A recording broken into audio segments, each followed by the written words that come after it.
మనం ఎప్పుడైనా వినడం అనే లక్షణాన్ని కలిగి ఉంటే ఆటోమేటిక్గానే నాలెడ్జ్ ఎక్వైర్ అయిపోతుంది. మీరు రోజు గుప్పుడు బియ్యం చేసే డబ్బాలో అయితే ఏమవుద్ది, నెలకల్లా నిండిపోతుంది కదా డబ్బా. అట్లా మన జ్ఞానం కూడా పెరగాలంటే వింటూ ఉండాలి. వింటూ ఉండడం పెద్ద పెద్ద విషయం. శృణవన్ తపః అంటారు. అలాగే చదవడం best way to acquire the knowledge. సరే, ఇప్పుడు నేను ఈజీగా గుర్తుపెట్టుకోవడానికి కొన్ని మార్గాలు ఎంచుకుంటాను. అది బెస్ట్ వే ఏంటంటే శ్లోకం. మీరు స్వామివారి గద్యం చదువుతారు, ఆ గద్యంలో శ్లోకం వద్దు. శేషాచల గరుడాచల వెంకటాచల నారాయణాచల సింహాచల వృషాచల వృషభాద్రి ముఖ్యాం అంటారు. వృషభాద్రి ఒకటి మిస్ అవుతుందా? పోన్లే పర్లేదు సార్. సో ఇక్కడ విషయం ఏంటంటే, మనం ఇప్పటిదాకా ఎన్నో ప్రశ్నలు అడిగాం, అన్నీ దైవ సంబంధమైనవే మాట్లాడుకున్నాం. గమనించారా? ఒక్కటి కూడా చెత్త ప్రశ్నలు లేవు. వాడిని రాముడి గురించి అడిగాను, లేకపోతే ఆకాశరాజు. నిన్నేం అడిగాను నా మీద? ఫస్ట్ దాన్ని అడిగాం, అదే చెప్పింది ఫస్ట్.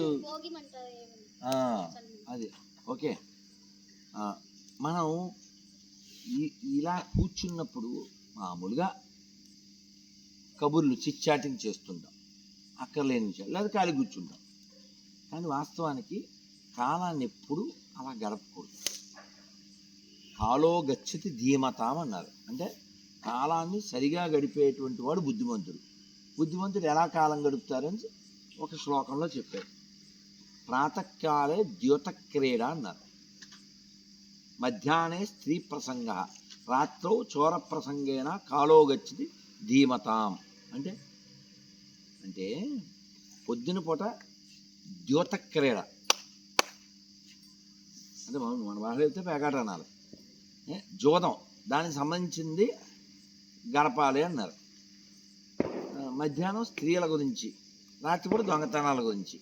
వీటికి సంబంధించి చదివిన వాళ్ళు, తెలివైన వాళ్ళు, ఎక్కడ తెలివైన వాళ్ళు సింక్ అవుతుందని ఈ పద్యానికిను ఈ మాటలకిను. అంటే దాని వివరం ఏంటి? జోదం గురించి ఉండే, జోదం స్పర్శించినటువంటి గ్రంథం ఏది? మహాభారతం. నీ జీవితంలో ప్రారంభ దశలో నీకు 25-30 వచ్చే లోపల మహాభారతం చదవాలి. అప్పుడు నీకు అర్థమవుతుంది ఎవరిని స్నేహితుడిగా పెట్టుకోవాలి, ఎవరితో దూరంగా ఉండాలి, ఎవరి దగ్గర ఉండాలి. కర్ణుడు చెడ్డోడు కాదు, కానీ ఎవరితో ఉన్నాడు? చెడ్డోళ్ళతో ఉన్నాడు. చదివిందా? మీరు మంచోళ్ళే, వాన వస్తుందని వైన్ షాప్ కింద నుంచున్నారు. అప్పుడు వీడు ఫోటో తీశాడు. అప్పుడు ఏమేమిలే, నువ్వు తాగుపోతే అయిపోలే, నువ్వు తాగలేదు అయినా అయ్యో అట్లా అలా. ఈయన మంచోడైతే ఉపకారం ఉంది, చెడ్డ స్నేహంతో చెడ్డవాడైపోయాడు, దుష్ట చతుష్టే అలా అయిపోయాడు. తర్వాత స్త్రీ ప్రసంగం. కొట్టని అడిగి సాకేత్ పేరు న్యాయం చేసేది. Say only Saketh only, okay, don't add that, okay. రామాయణం జరగడానికి కారణం సీతాదేవి వాడు అపహరణం కదా, వాడు నాశనం అవుతాడు మొత్తం. అందుకే వాల్మీకి చెప్పారు, సీతాయా చరితం మహత్ ఏతత్ ఇది రామాయణం. రాముడిదే కాదని చెప్పాం, కానీ సీతాదేవి అసలు అడవికి వస్తానని రాముడితో గొడవపడి రాకపోతే ఏం మాట్లాడుతాను? ఇంకా హైలైట్ విషయం ఉంది, రావణాసుని చంపడం అది జరగదు కదా. యాక్చువల్గా కైకి లిస్టులో సీత లేదు తెలుసు కదా, రాముడు ఒక్కడే అడ్డం వెళ్ళిపోవాలి. దశరథుడు చాలా కోప్పడతాడు, ఆ నారబట్టలు తెచ్చిస్తుంది ఎవరు? కైక. ఇది అన్యాయం, ఆ పిల్లకిస్తాను, ఆవిడ ఒక్కడే వెళ్ళాలి అని ఎంత చెప్పినా ఆవిడ ఆ టైం అది కదా, ఆవిడ చాలా కఠినంగా ఆ నారబట్టలు ఇచ్చేస్తుంది. సీతాదేవి పాపం ఆవిడ కన్యార, ఎండ కన్యారగానే ఆవిడ కదా, ఆవిడకి ఏమొచ్చు కట్టుకోవడం అది. ఆ రాముడే చుట్టేసేసి బట్ట కట్టేసి, ఇంకా అసలు యాక్సెప్టెన్సీ ఆవిడ కూడా ఉండడం గ్రేట్ కదా. మామూలుగా ఇప్పుడు మనం అంటాం కాదు, భార్యలు ఎలా ఉంటారు ఇప్పుడు, మీరు వెళ్ళొచ్చేది నేను జొమాటోలో టమాటా బాత్ ఆర్డర్ ఇచ్చి తినేస్తాను, అలా తయారైపోయింది స్థితి. కానీ సీతాదేవికి అసలు అవసరం లేదు, అంటే అవసరం లేదంటే ఆవిడ వెళ్ళాల్సిన పని లేదు. రాముడు ఏడుస్తాడు, నువ్వు ఇంట్లో ఉండు, పొద్దున్నలే మళ్ళీ మా తమ్ముడిని పేరు పెట్టి పిలవకో, మామూలుగా చిన్నవాడిని పేరు పెట్టి పిలుస్తారుగా, వాడు రాజు అవుతాడు. ఇవన్నీ ఈయనకి తెలుసు, ఆవిడ తెలుసా? ఈయన ఎందుకు ఏడుస్తున్నాడో తెలీదు, ఈ ఉపన్యాసం ఎందుకు ఇస్తున్నాడో తెలీదు. మొత్తానికి ఎప్పుడో బయటపడతాడు. ఇలాగా మా పిన్ని ఇంత ఫన్నీ చేసింది, ఈ గొడవ అన్నీ చేసింది అని అంటే దానికి ఎవరు ఎందుకు, నేను మీతో వస్తాను బెబ్బెబ్బే అంటాడు. రాకూడదు అంటాడు. ఎందుకు రాకూడదు అంటాడు? అక్కడ పావులు ఉంటాయి, రేళ్ళు ఉంటాయి, రాక్షసులు ఉంటారు, లేకపోతేనేమో పుళ్ళు ఉంటాయి, సింహాలు ఉంటాయి, ఏవో చెప్తాడు. సీతాదేవి ఏమంటుందంటే, మీరు ముందు నడుస్తుంటారు, మీ ముందు నేను నడుస్తాను, దారంతా లెవెల్ అయిపోతుంది.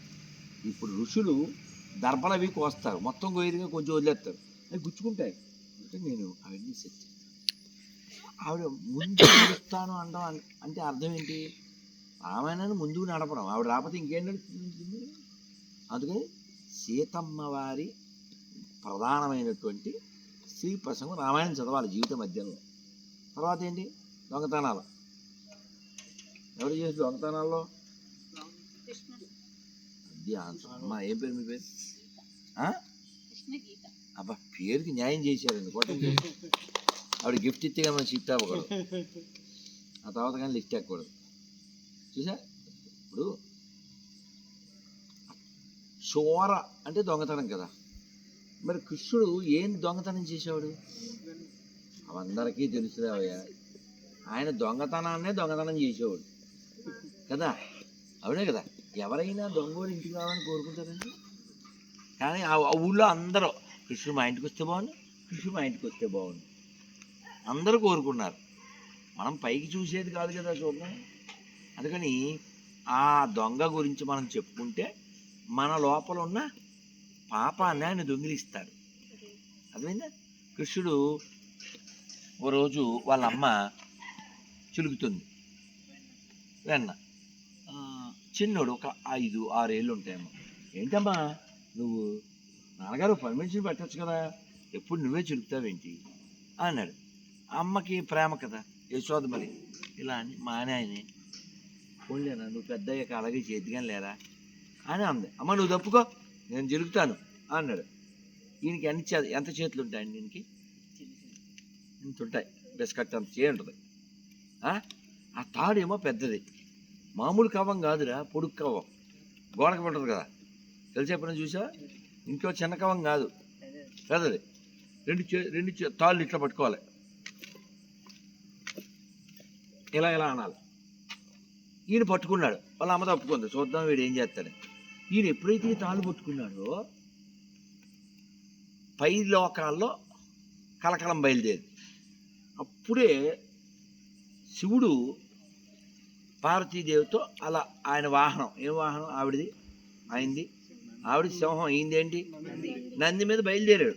జస్ట్ ఈవినింగ్ వాక్కి, ఈవినింగ్ అలా బయటకు వద్దాం. ఇది చూశాడు. పార్వతి ప్యాకప్ అన్నాడు. ఎందుకండి? నీకు తెలియదు, కింద చూడు ఏం జరుగుతుందో. ఏం జరుగుతుంది? చిలుకుతున్నాడు. చిలికితే వద్దు, ఇదివరకోసారి చిలికాడు ఈయన. ఆ చిలికినప్పుడు పార్సిల్ మనకే పంపించాడు అమెజాన్లో. వచ్చిందా? మళ్ళీ మనమే నువ్వు నడు అంటే ఆవిడేమో ప్యాకప్ అయినా సేపు లేదు, అప్పుడే ప్యాకప్ చెప్పించారు మీరు అంది ఆవిడ. సరే వాళ్ళు వెళ్ళిపోయారు. ఇప్పుడు ఈయన చిలకలను చూసి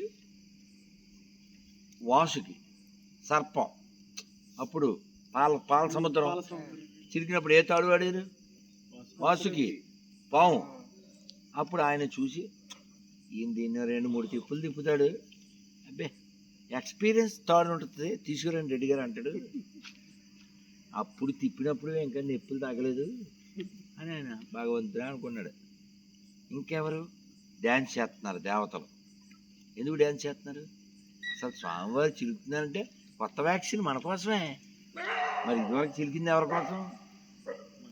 వాళ్ళకేగా అమృతం, ఎవరి కోసం చిలికారు? మనకే కొత్త వ్యాక్సిన్ వద్ది అని వాళ్ళు సానందం సొరగా డ్యాన్స్ చేస్తున్నారట.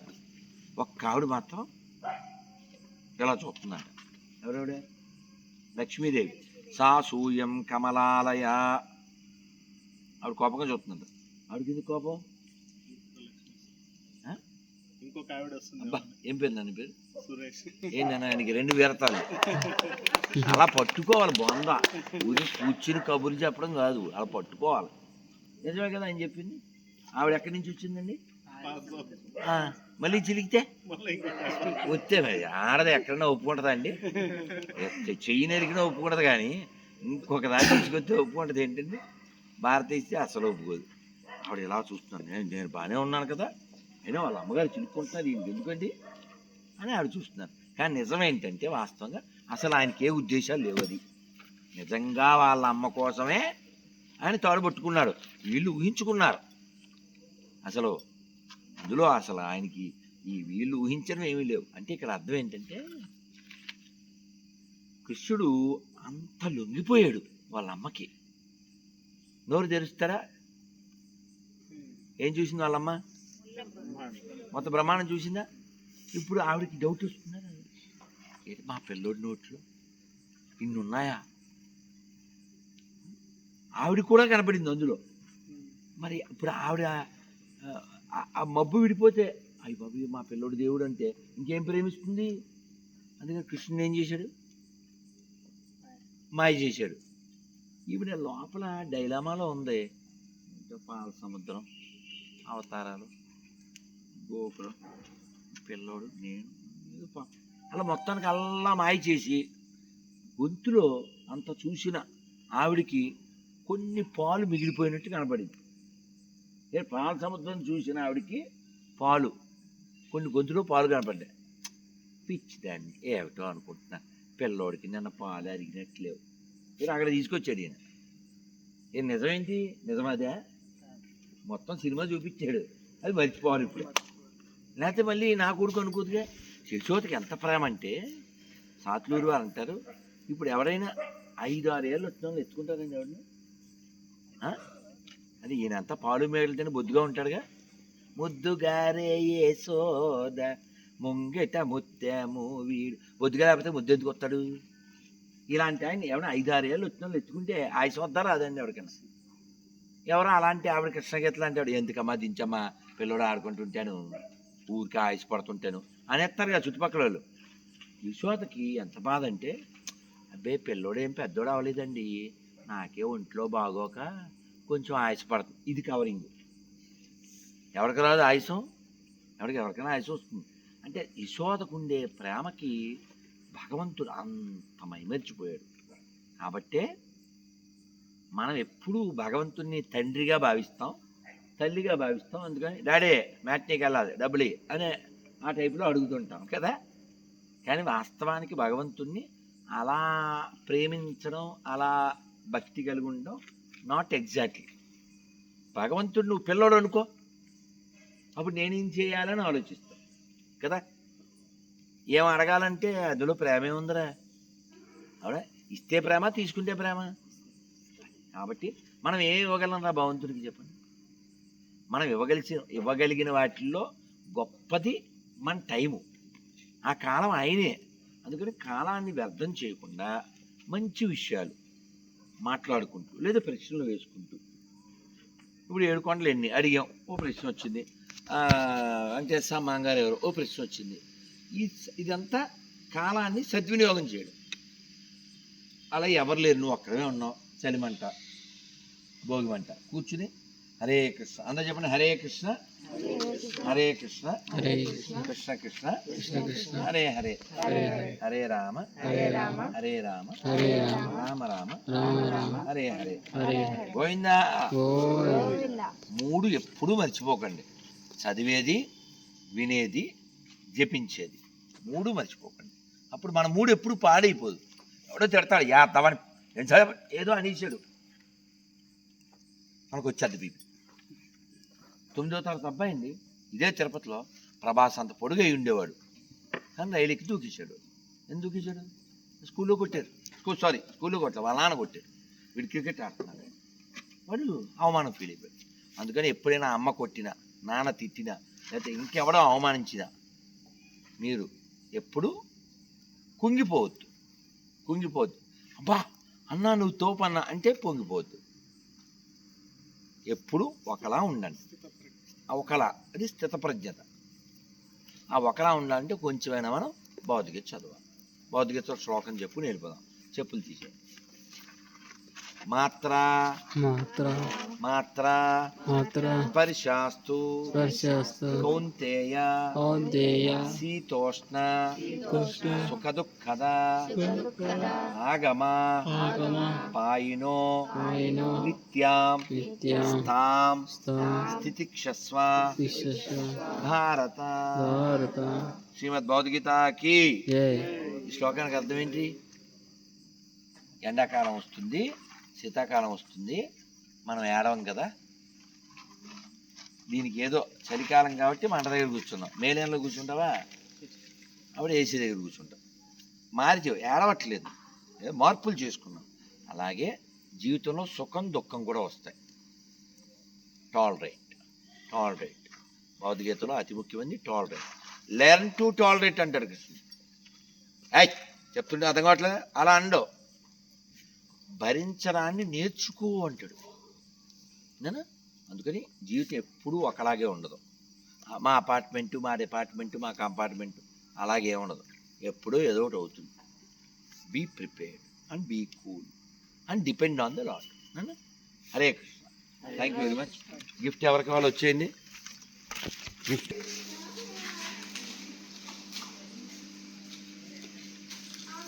అమ్మ కృష్ణగీత నాన్న అందరూ ఇంటికోటి తీసుకోండి. నాన్న ఇది భగవద్గీత స్టిక్కరు ఇస్రోలో పనిచేసిన సైంటిస్ట్ కొట్టించారు. Each house take one. అది మరి నాన్న ఇంకెవర్రా ఈ శ్లోకం నేర్చుకుంటే నేను ఆనందపడతాను. Everybody have different shloka. ఎవరి శ్లోకం వాళ్ళు చూడండి. ఈచ్ హౌస్ టేక్ వన్ అన్న. Each house take one. ఇంకెవరికైనా రావాలా? ఓకేనా? ఏకాదశి పేపర్ వచ్చిందా? ఈరోజు ఏకాదశి. మీ పేరేమన్నా? సురేష్. సురేష్ మర్చిపోయాను, సారీ. ఈ పేర్లు ఒక్కసారి చెప్పిస్తే చెప్పారు ప్లీజ్. నేను వెళ్తాను, దేవుడికి ఇంకా అవ్వలేదు. నాన్న గిఫ్ట్లు ఎవరికి రాలేదు? ఆడపిల్లలు ఎవరికి రాలేదా? మీరిద్దరు. నేను చెప్పింది సత్యం, ఇది బొందానం ముత్యం. ఏకాదశి కాబట్టి జయంతి పత్యం. నువ్వు చెప్పే సరే. మగవేదవులు రెండిటు ఎవరికి మానలేదు. అడిగిపోయి పెద్దోడికి అడిగిపోయి పట్టకపోతే స్కూల్ ఉంటుంది కదా. నాన్న తీ స్కూల్ తీ. ఇంకెవరు? అందరికి వచ్చిందా? అమ్మకి అమ్మకి అందరూ వచ్చిందా? మీకు తాడిస్తాను నాన్న, మీకు తాడిస్తాను నాన్న.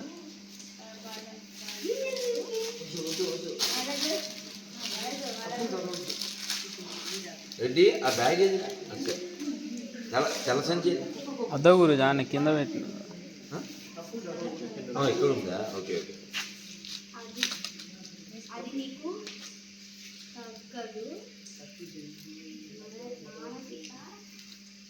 భలే చదువుతుంది మేడ. బంగారు తల్లి బంగారు తల్లి. స్నానం అయిపోయిందిగా.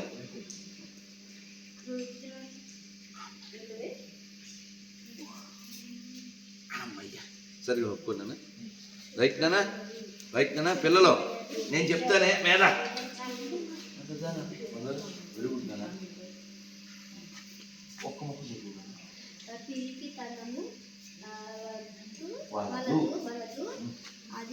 అది నీకు తగదు. సూపర్. మానసిక బలహీనత క్షుద్రమైనది విడచిలేదు. లెమ్ము ఏం చదువుతాను? సెవెంత్. కొట్టండి చెప్పట్లో. ఈ రోజుల్లో 2026లో అయిపోయింది. సెవెంత్కి వెళ్తుంది. వాట్ ఎవర్ మేబీ అయిపోయిందా? సెవెంత్ ఏంటంటే ఇంకా 3 అనుకుంటున్నానే. 7 కూడా దాటిపోయిందా? అయినా ఈరోజు తెలుగు చదివినందుకు చప్పటి కొట్టడం మీదకి అదైందా? అక్కడ మేధ, ఇక్కడ రాధ. మాతో పెట్టుకుంటే బాధ. అదైందా? అది పాప నన్ను చూడగానే ఏం చెప్తున్నాను? అది సంస్కారం. బృందావనం అదే తాళ్ళు తీసుకోలేదు, తాళ్ళు కూడా తీసేసుకో. చేతికి కాదు అడకే స్కూ తీసేసుకో, ఓకేనా? తాళ్ళు తీసుకోండి. మేత వెళ్ళారా? మేత రారా? నీకు అక్షయనా అదేం పేరు? నిత్య. ఒరే రారా, ఒరే మీరిద్దరండి. వాడికి వీడు కట్టుకోండి. ఓకేనా? సార్ సురేష్ ఆ 25 చదివించి అందరితో. పిల్లలు జై శ్రీరామ్.